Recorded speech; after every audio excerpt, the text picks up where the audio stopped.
जीवन के मूल सिद्धांत हम ग्रंथों पुस्तकों में पढ़ते हैं या ज्ञानियों गुरुओं से सुन लेते हैं।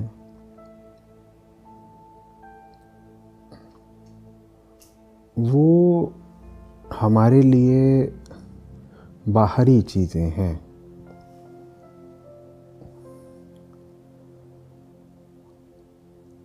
हम उनकी तरफ गए ज़रूर हैं, लेकिन हम उनके स्रोत से एक तो हुए नहीं हैं। हम में और उनमें फासला है काफ़ी। तो ये उम्मीद करना ही थोड़ा अधिक है कि जो कुछ भी आप सुनेंगे या पढ़ेंगे किसी पुस्तक में, उसको आप जस का तस या 100% अपने जीवन में भी उतार पाएंगे। वैसा नहीं हो सकता। अगर मैं थोड़ा एक मोटा स्थूल उदाहरण दे करके कहूँ तो ये ऐसी ही बात है जैसे आपको खाना बनाना नहीं आता और आप वीडियो पर देखें कि कोई किस तरीके से कोई एक व्यंजन पकवान बना रहा है और आपने सब कुछ देख लिया, वीडियो ने कुछ भी छुपाया नहीं। उसमें जो पकाने वाला है पाक शास्त्री, उसने भी एक से एक छोटी से छोटी बात सब खोल कर बता दी। लेकिन उसके बाद भी जब आप स्वयं पकाने जाएंगे तो वैसा नहीं पका पाएंगे जैसा कि आपने किसी और को देखा। तो यहाँ पर जो कठिनाई है वो उम्मीद में है। ये उम्मीद करना ही छिपा हुआ अहंकार है कि ऋषियों ज्ञानियों ने जिन सूत्रों को अपने जीवन की आहुति देकर के जाना था, उनको आप सिर्फ सुन करके अपने जीवन में उपलब्ध पाएंगे। यदि आप गौर से देखें तो ये कहीं ना कहीं ऋषियों के प्रति कुछ अनादर की बात है। एक व्यक्ति है, उसने अपने पूरे जीवन को दांव पर लगा दिया। अपना पूरा उसने रस निचोड़ कर सत्य की भेंट चढ़ा दिया। अपनी उम्र, अपने साल, अपनी ऊर्जा, अपना ध्यान, सब कुछ उसने सत्य की ही दिशा में केंद्रित रखा। तब जाकर के उसको कुछ ज्ञान लाभ हुआ। आसानी से तो नहीं हो गया था ना।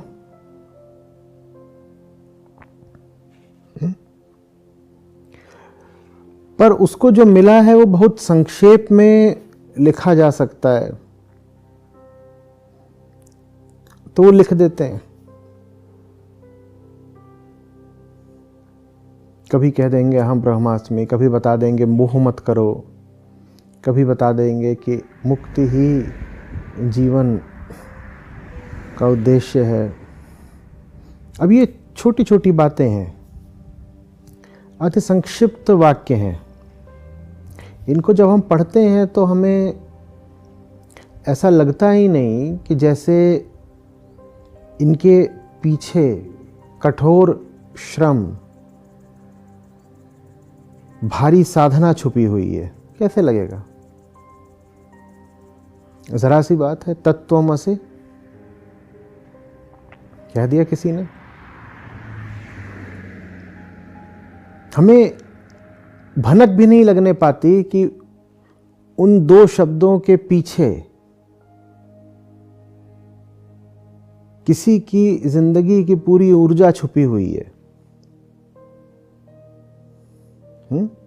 तो वो दो शब्द हमारे पास आसानी से आ गए, वही जैसे वो वीडियो हमारे पास आसानी से आ गया पकवान वाला, वो दो शब्द हमारे पास आसानी से आ गए।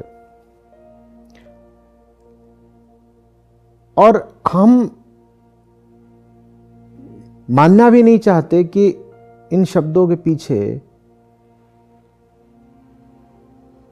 कितना त्याग है, कितनी महानता है। क्योंकि अगर हम मानेंगे कि उन शब्दों के पीछे बहुत महानता है, तो हमें यह भी मानना पड़ेगा कि हम बहुत छोटे हैं। तो हम इतना तो बोल देते हैं कि हाँ, ये बात बहुत अच्छी है, बहुत ऊंची है, पर वास्तव में भीतर से हम मानते नहीं कि ये बात बहुत ऊंची है। क्योंकि अगर आप मान ही लो कि वो बात बहुत बहुत बहुत ऊंची है, तो आप बिना कीमत चुकाए, बिना जिंदगी लगाए ये इच्छा ही कैसे रख पाओगे कि वो बात आपके जीवन में भी उतर आए? मैं आपसे एक प्रश्न पूछता हूं, आप माउंट एवरेस्ट के नीचे खड़े हुए हैं और आपको चोटी दिख रही है, लगभग 8,800 मीटर ऊंची चोटी है, वो दिख रही है आपको, और आपको साफ पता चल रहा है कि वो बहुत बहुत ऊंची है। आप क्या अपना दिल छोटा करोगे ये सोच के कि अरे मैं छलांग मारकर उस पर चढ़ क्यों नहीं जाता? आप आओगे शिकायत करने की अरे मैं वो एक चोटी है ना, उस पर मैं चढ़ नहीं पा रहा हूं। हालांकि मैं वीडियो देख पा रहा हूं कि किस तरीके से कुछ लोगों ने पर्वत को फतह करा है, ऊपर जाकर ध्वजारोहण करा है, ये सब मैं देख पा रहा हूं, लेकिन मैं स्वयं जल्दी से ऊपर चढ़ नहीं पा रहा हूं। आपके मन में क्या इस बात को लेकर के ग्लानि उठेगी? नहीं उठेगी, क्योंकि ग्लानि तभी उठती है जब पहले इच्छा उठे, और इच्छा तभी उठती है जब वो किसी वस्तु को प्राप्य देखती है। प्राप्य माने जो आपकी योग्यता में हो पाने के। वहां आप साफ देखेंगे कि शिखर बहुत ऊंचा है और अभी मैंने तैयारी करी नहीं है। ऐसा नहीं कि उस शिखर पर पहुंचा नहीं जा सकता, दर्जनों बल्कि सैकड़ों लोग अब पहुंच चुके हैं, लेकिन मैंने उतनी तैयारी करी नहीं है। मैंने जीवन में उतना मूल्य चुकाया नहीं है कि उतनी ऊंचाई पर चढ़ पाऊं। तो फिर मुझे इच्छा कैसे उठ सकती है वहां जाने की? और जब इच्छा नहीं उठेगी तो फिर ग्लानि और शिकायत भी नहीं उठेंगे।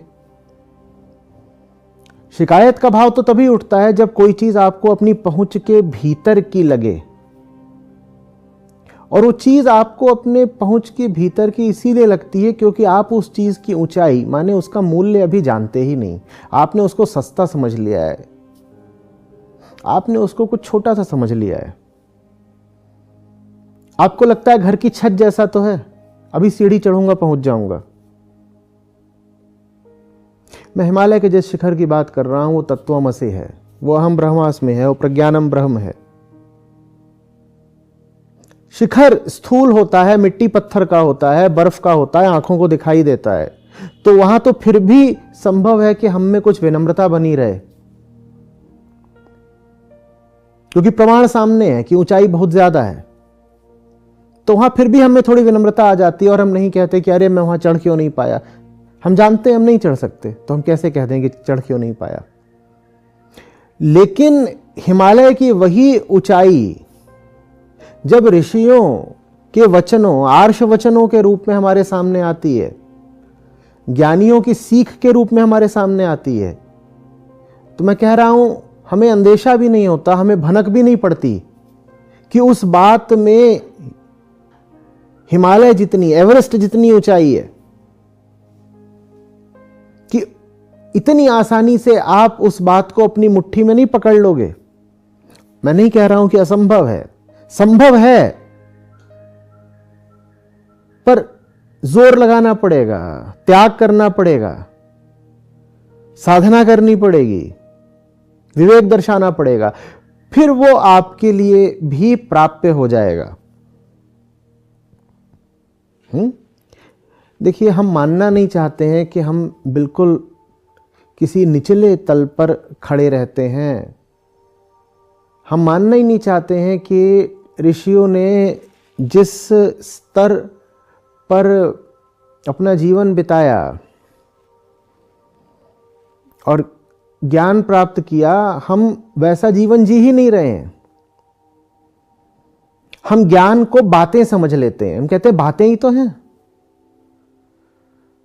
आप कोई ज्ञान की बात किसी से आजकल जाकर करने लगे तो तुरंत यही बोलेगा, अरे छोड़ो, ये तो बातें हैं। बातें तो कोई भी बोल सकता है, बोलने की चीज है, कोई भी बोल देगा। हम ज्ञान का बड़ा अनादर करते हैं। हम जानते ही नहीं है कि ज्ञान यूं ही नहीं आ जाता। मैं असली ज्ञान की बात कर रहा हूं। मैं बस मुंह वाले, जबान वाले ज्ञान की बात नहीं कर रहा, रटे हुए ज्ञान की बात नहीं कर रहा। मैं स्वतः स्फूर्त ज्ञान की बात कर रहा हूं, प्रातिभ ज्ञान की बात कर रहा हूं, आत्मिक ज्ञान की बात कर रहा हूं। वो बड़ी मेहनत से आता है, बड़ी भारी कीमत चुकाकर आता है, लेकिन आता कुल 2-4 शब्दों के रूप में है। जैसे आप रुपयों से भरा गोदाम अपना पूरा खाली कर दें, बड़ा भारी गोदाम है और रुपए रुपए भरे हुए थे, आप उसको खाली कर दें और हाथ में आए बस 4 हीरे। अब जो स्थूल दृष्टि होगी वो उन रुपयों का, उस बड़े भारी गोदाम का तो मूल्य कर लेगी, और वो 4 हीरों को देख करके कहेगी, अरे इसमें क्या रखा है, ये तो कुछ भी नहीं है, 4 हीरे ही तो हैं। ठीक वैसे ही ज्ञानियों की सीख होती है। 4 वचन, बस 4 बातें आपसे बोल देंगे, जैसे उपनिषदों के 4 महावाक्य। लेकिन वो 4 महावाक्य जीवन भर की कमाई लुटाने के बाद हाथ आते हैं। क्या आपने सारी कमाई लुटाई है अभी तक? तो फिर वो महावाक्य आपके हाथ कैसे आ जाएंगे? बस यही है कि शब्द तो शब्द है, कान में पड़ जाता है तो हमें ऐसा भ्रम हो जाता है कि हमें भी समझ में आ गया। देखिए, ये शब्द ऐसे नहीं हैं जो कान में पड़ने भर से समझ में आ जाएं। सब लोग इस बात को बहुत ध्यान से आत्मसात कर लें। मैं 100 बार आपको कुछ बोल दूं, आपके किसी काम का नहीं है अगर आपने मेरी बात को सुनने की पात्रता नहीं दिखाई है। सुनते रहिए आप 100 बार, कोई लाभ नहीं होगा।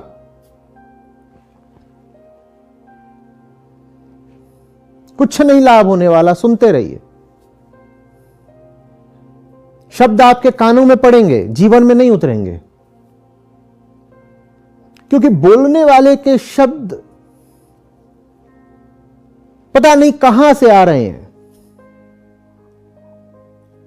सुनने वाले को भी तो कुछ तुलनात्मक गहराई दिखानी होगी ना, नहीं तो पकड़ ही नहीं पाएगा।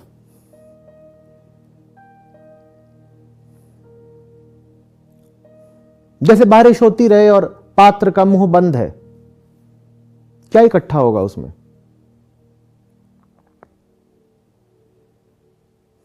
मैं फिर आप सबसे आग्रह करता हूं, देखिए, ये हमारा बड़े से बड़ा आंतरिक भ्रम रहता है कि ज्ञान तो सिर्फ शब्द हैं, और हमने ज्ञान को ही एक बड़ा अपमानित शब्द बना दिया है अपनी आम संस्कृति में।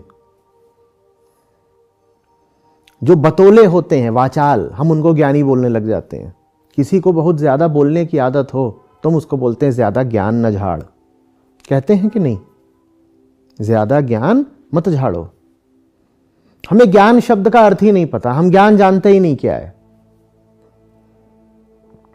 कुछ कहीं पढ़ लिया, कुछ जाकर कहीं बोल दिया, हम कहते हैं यही तो ज्ञान है। ज्ञान ऐसे नहीं होता।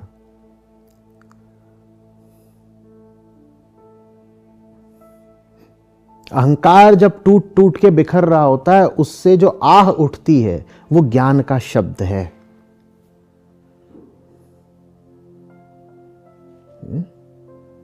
जब भीतर कुछ टूटता है, दरकता है, उससे जो ध्वनि उठती है वो शब्द है ज्ञान का। आपने इतने ज्ञानियों की कथाएं पढ़ी होंगी, मुझे बताइएगा ज्ञान किसको सस्ता मिल गया था? कथाओं में भी बार बार यही वर्णित होता है ना, कोई जंगल में 12 साल तपस्या करता रहा, कोई नदी किनारे बैठा रहा, कोई इतना स्थिर बैठा रहा उसके शरीर पर दीमक लग गई, किसी ने अपना राज्य छोड़ दिया, किसी ने घर द्वार पत्नी बच्चे संपदा छोड़ दी।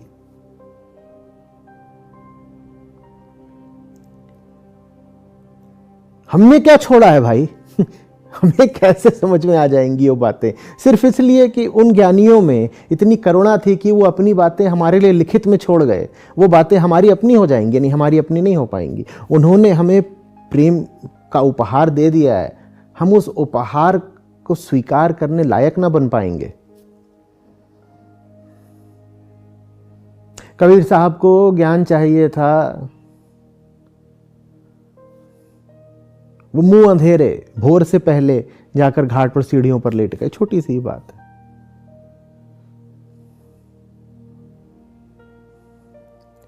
नानक साहब को कहते हैं 3 दिन तक पानी के भीतर रहे थे, तब ज्ञान उद्घाटित हुआ, तब बोले एक ओंकार सतनाम।